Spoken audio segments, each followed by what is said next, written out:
These bones are rubber. You can kind of lay in them. You know what I mean? So just start kind of with your feet up like this. We'll put some stuff on you, like you kind of landed up in a pile of it. As a director, producer, and writer, James Cameron is one of today's best-known American filmmakers. His 5 major films have grossed more than $1 billion around the world, and he's achieved this status in just 12 years.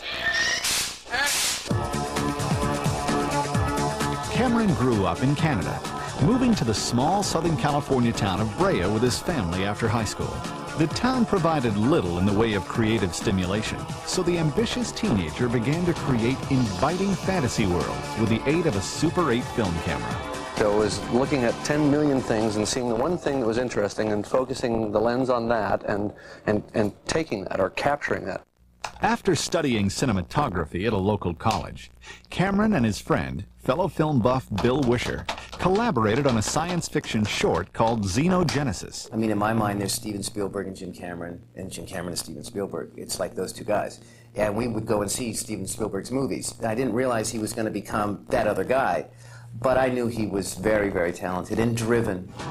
Biding his time as a machinist and a truck driver, Cameron's break came in the late 70s when he found work with low-budget film legend Roger Corman. Visual effects supervisor Chuck Comiskey first hired Cameron to build miniatures for Battle Beyond the Stars. He was sure he saw potential after viewing Xenogenesis. I mean, 2 things became apparent, early on, that he was immensely talented, and that whoever I happened to put on the crew working with him better be able to keep up with him, or they were going to be in for not necessarily a hard time. Jim isn't hard, but he just doesn't have patience for what he considers ineptness. He pushes people to do as much as he can, and most people can't. And I think that that's why, you hear about the T-shirts, "You can't scare me, I've worked for Jim Cameron," and so forth and so on. But everybody signs up to do it again. Cameron quickly moved up the low-budget ladder, eventually landing the directing job on Piranha 2, The Spawning. A feud with the producers forced him to leave before the film was edited, but Cameron came away with his first director credit. The lessons from low-budget filmmaking are the life lessons of a filmmaker, and basically they are that you have to rely on your own resources. You have to make it happen. If I ever write a book about filmmaking, it's going to be called, Making It Happen, because that's what you do. You have to make it happen. You have to find the way. And on a low-budget film, there's no sort of going back. There's no second chance. You either get it or you don't. While working on Piranha 2, Cameron had a feverish dream that would prove to be the inspiration for his breakthrough film, The Terminator. He said that he had this dream, actually, now I remember, this dream of the Terminator walking out of the fire. He said he used to have these wonderful nightmares, and he said he always preferred a nightmare to a pleasant dream because a nightmare was really interesting and there was stuff in it he could use, and pleasant dreams you just forget about. I think dream imagery was certainly very, very important to me in my late teens and early 20s. I was just constantly having a lot of stuff coming up out of the subconscious and wanting to I would wake up and start drawing immediately because I'd have to get those images down somehow, or I'd start to write them down. He wanted to write something that was so commercial, that was so good, that people wanted to make it so badly that he could force them to let him direct it. Get out. The completed script for The Terminator generated a lot of interest in Hollywood.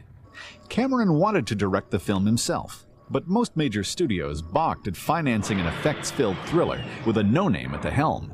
He's always preferred directing to writing, and he claims, he swears up and down that he hates to write.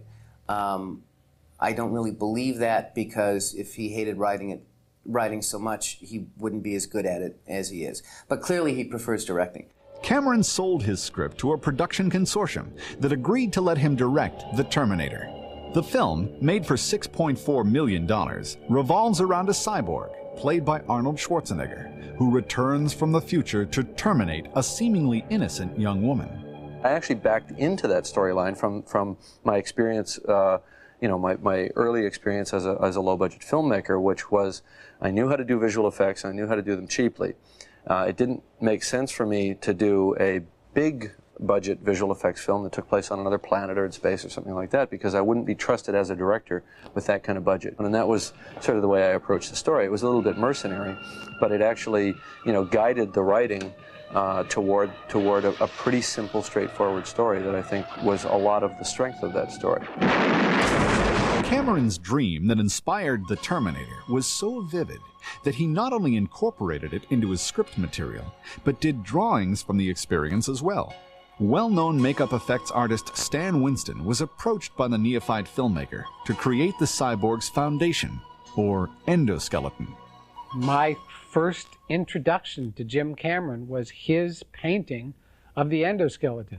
What you see behind me is a direct representation of this initial design of Jim Cameron's. Come with me if you want to live. The Terminator was a hit with audiences. They liked the film's unique blend of action, humor, and romance. Critics as well liked the film for its sharp storytelling. James Cameron's first major movie was the sleeper hit of 1984, earning more than $70 million around the world.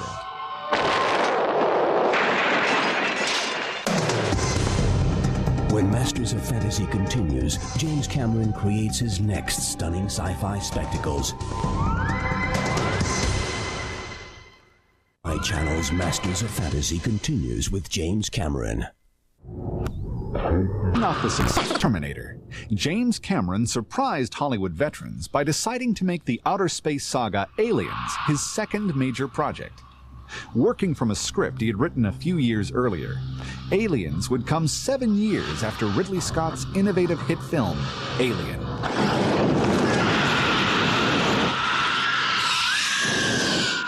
After Terminator came out and was quite a success, everybody who knew me said, don't do Alien 2, it's career suicide, it's a no-win situation. If it's good, Ridley will get the credit, and if it's bad, you'll never work again, that sort of thing. And I went, but guys, I love it. I want to do this movie. Why can't I do the movie? You know, so it was this kind of childlike approach to it. But I knew, but you know, also on the other hand, I was trying to be as smart as possible about it, and intellectually, I knew that I had to create my own stylistic territory while being true to the first film. Get them out of there! Shut up! Do it now! Shut up! And I think the big positive surprise was that you could do a film that was consistent with the first Alien film, Ridley's picture, that was also a real roller coaster ride in terms of action and kineticism, and a kind of more of an adventure movie than a gothic suspense horror film. Once again, Cameron relied on the mechanical and modeling techniques he was familiar with. Elaborating on H.R. Giger's alien design from the first film, Cameron rendered his own drawings of an alien queen. Then, he asked Stan Winston to help put his ideas on the screen. The most interesting thing about it for me was when Jim, in broad strokes, said, I've got this crazy idea. He says, I think what we should do is I want to put a couple of guys in the bodysuit and use their arms, and we'll build off of that, and there'll be these two guys in the body, and it'll have 4 arms, and the creature will fly it on a crane, and the rest of it will puppet like the legs, and it'll be about 14 or 15 feet tall, and that's sort of my idea. And I'm sitting here listening to him, and I'm going, well, man, isn't he crazy? Now that's just impossible. And in fact, this sort of broad stroke, insane idea that Jim bounced off me the first day we were talking about it is exactly as the Queen Alien turned out in the movie. Go! Move! Gaining confidence in both his creative and technical abilities, Cameron's Aliens hurled visual and verbal assaults at movie audiences who loved the sci-fi and horror-laced action. Aliens was so successful, it helped break the myth that sequels couldn't out-earn their original films at the box office. Writer-director James Cameron was now a force to be reckoned with. Oh my God. What? Grab on to something! There's been no film that was ever done that has been as difficult as The Abyss. Not Waterworld. It wasn't as difficult as The Abyss. They got to work above the surface. The Abyss is the most difficult film ever made. James Cameron's next film, the undersea science fiction epic The Abyss, expanded on a short story he had written in high school. That, in turn, had been inspired by the old Jacques Cousteau TV series. For 2 grueling months, underwater scenes were shot at a non-operating nuclear power plant in South Carolina. The often repeated stories about the incredible obstacles faced by cast and crew in shooting The Abyss are, for the most part, true. But through it all, visual effects supervisor John Bruno says the director never failed to come up with the perfect shot. Jim just continued to push for exactly what he wanted. I mean, here's the thing about Jim. We come up with these illustrations. We spend a lot of months honing them down into this is the shot, this is the illustration, this is the image I want to see, and he pushes you to deliver that image. In his first 2 films, Cameron had avoided using some of the newer visual effects techniques. He feared they wouldn't work with his kinetic film style. But for The Abyss, John Bruno introduced him to Hollywood's top effects experts, and they allayed his fears, to some extent. If I had one thing to do over again, I would have put even more confidence in the computer graphics, which is easy to say in hindsight, but at the time it was completely unproven, so we limited it to 1 scene. One of Cameron's storylines involved a pseudopod, or water-controlling alien, which makes contact with the human divers. He went to Industrial Light and Magic to create the sequence. Seawater. History had always been that if you deliver the work to a CGI group, they're going to drop the ball. But Dennis Murin, who is the visual effects supervisor, could not come up with a way to be able to do the sequence without doing CGI. And Jim was technical enough to be able to see some wireframe moves of the sequence where he said, I get it, I buy it, go further. I mean, it was one of those ideas that's so powerful and so good that you know, it's hard to blow it. You know, I mean, it could have looked terrible, but it was such a good idea. Budgeted at $40 million, The Abyss took in $100 million at global box offices, and it won the 1989 Academy Award for Best Visual Effects. Cameron had created a film full of movie firsts, but audiences didn't embrace it as eagerly as his 2 earlier films. If I had done a little bit more, maybe toward the end of the film, and tied it up stylistically where we saw the water tentacle kind of effects again, the living water, toward the end of the film, then I think it would have been almost a perfect film in that sense of connecting through visually. But we were trying something there. I mean, we were going for a very experimental thing. You know, we were flying an X-15 at that point, and so it was really pretty impossible to put your faith in an unproven technique. Although we did, only a couple years later in Terminator 2, put a lot of faith in a still pretty unproven technique. Cameron's experience with computer-generated imagery on The Abyss encouraged him to push the boundaries of these techniques on T2. I had this idea for this liquid metal guy, but we had to run out all the permutations of what it would look like and how we could do it. And I was on the phone with Dennis Murin at ILM and Stan Winston all the time that we were doing this writing, saying, what if I wrote a scene like this, how would we do it? That sort of thing. So, it was really developed with a knowledge of what might be possible. Not what was possible at that moment, but what might be possible within a year. Jim pushed the envelope on Terminator 2 beyond anything we had seen historically up until that period of time. He pushed it in story. He pushed it from a physical effects standpoint. He pushed it from what we are capable of doing in live action and animatronics and puppets. And he pushed it in the computer world into an entirely new arena with the creation of the T-1000, and in doing so, pushed me into that arena. Terminator 2 exploded onto theater screens in the summer of '91, and James Cameron set a new standard for action filmmaking. Grossing $500 million worldwide, Cameron had his first monster hit. Hasta la vista, baby.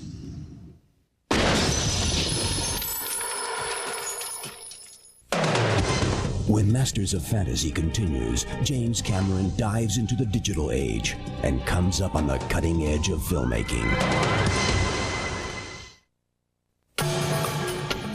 most days, this is where you'll find Dodge engineers, turning ideas into trucks that break rules, minivans that set standards, and cars that change everything. But while working in here makes them great engineers, it's playing out here that makes them Dodge engineers.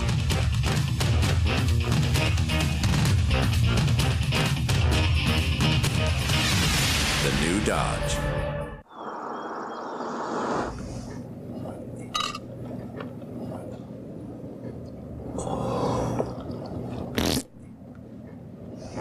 Pardon me. Grey Poupon, available in a squeeze bottle. Brute Clear Gel antiperspirants and deodorants with click control. 3 clicks give you just the right amount you need for all-day protection. Because the last thing you want to do is lose your cool. Brute by Fabergé, the essence of man. It set the standard in do-it-yourself books. But now, we've made the best even better.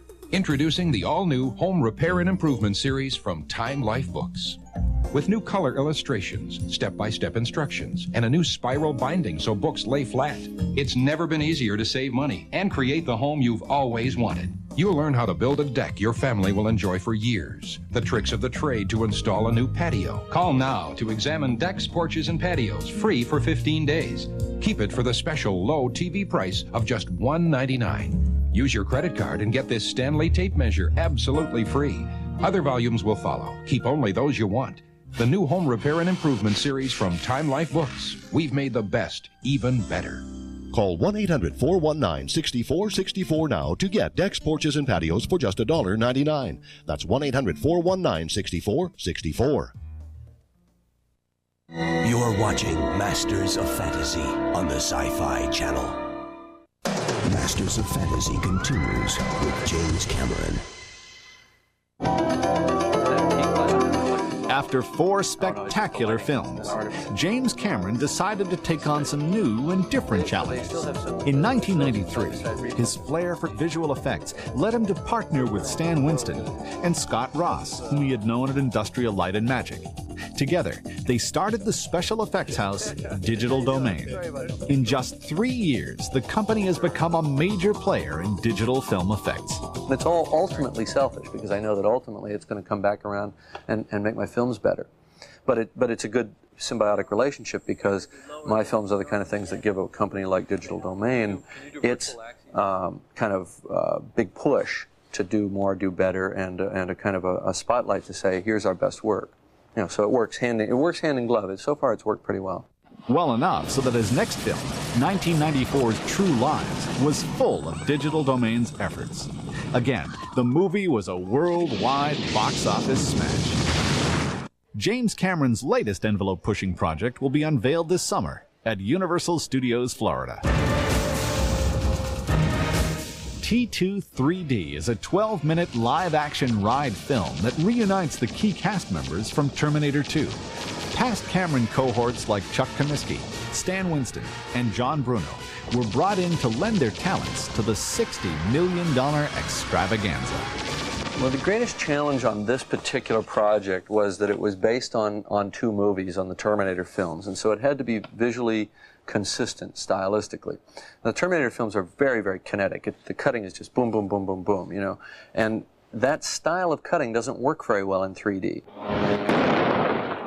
The other problem was the camera weighs 450 pounds, and to get very, rapid movement and the kind of kinetic visual style that I'm used to doing was really an order of magnitude more difficult than it is with normal 35mm two-dimensional cameras. But, we solved it. We knew going in that was the big challenge, and we solved it.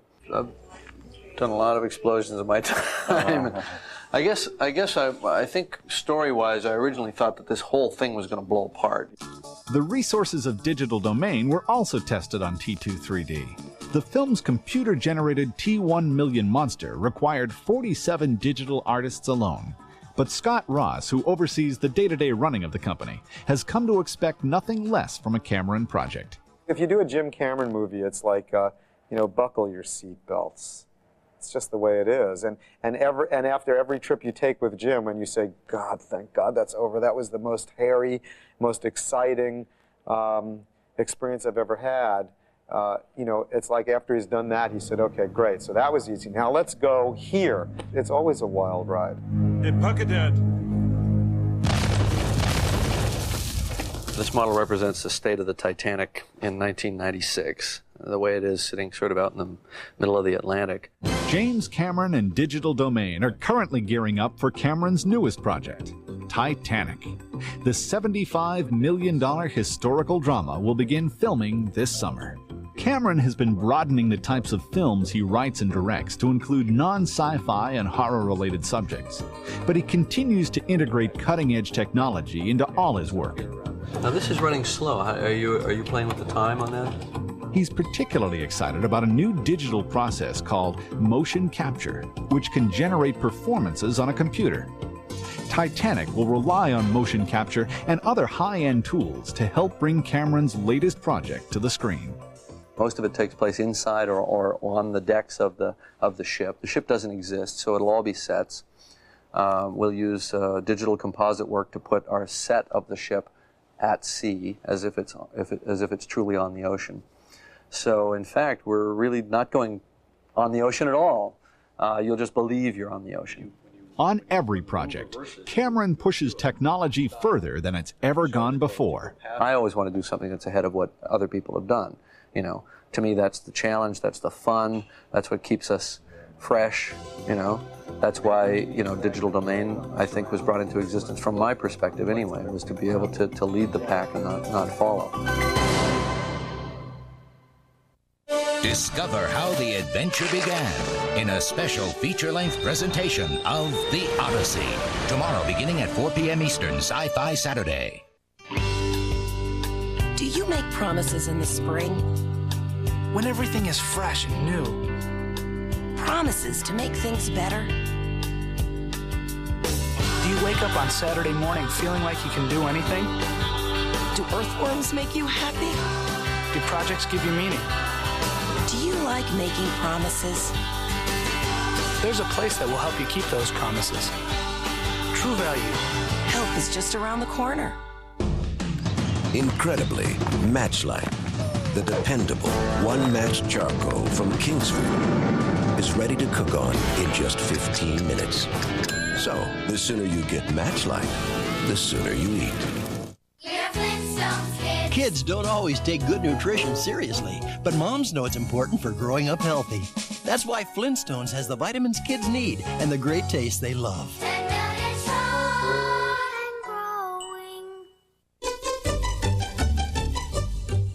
You really want a cellular phone, but you're afraid of the service plans, activation, the true cost. So you go back and forth again. Don't do that. Come into Radio Shack. We'll patiently explain everything you need to know about going cellular. Then we can even sign you up. You'll see that not only are cellular phones nothing to be afraid of, they're actually quite friendly. Radio Shack. You've got questions, we've got answers. We didn't put Dodge Intrepid's windshield in the usual place. We moved it forward and down to enhance visibility and aerodynamics. The wheels were moved toward the corners to make it more stable. And now many features that were options are standard. So even though Intrepid has air, speed control, power windows, and more, the price isn't where you'd expect to find it either. It's lower. Dodge Intrepid. This changes everything. Masters of Fantasy continues with James Cameron. Jim's a phenomenal filmmaker. He's a phenomenal filmmaker. He cares as much, if not more, than any man I have ever worked with. No one I know I've ever met, I think, is more driven than Jim. Every time I finish a film, I swear to myself and everybody else within earshot that I'm never going to make another movie. Forget it. You know, it's just not worth it. Life's too short.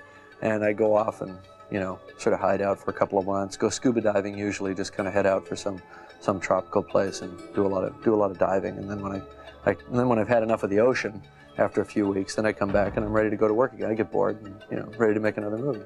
Just like Steven Spielberg's work until Schindler's List, James Cameron films seem to be too popular for the film industry to single him out for artistic honors.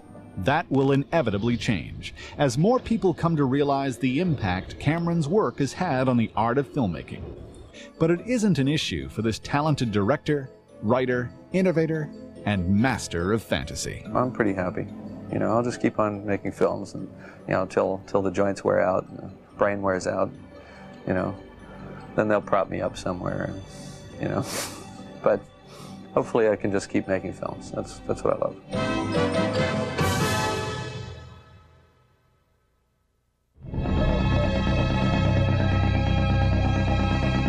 A near-fatal accident leaves a young boy stranded between life, death, and a strange new world. Join in his incredible journey home, The Odyssey, a special feature-length presentation, tomorrow at 4 p.m. Eastern, Sci-Fi Saturday. Hello, I'm Richard Hart. This week on CNET Central, see the technology of tomorrow today. CNET Central brings you the future as it unfolds. That's CNET Central. Sci-Fi Channel next.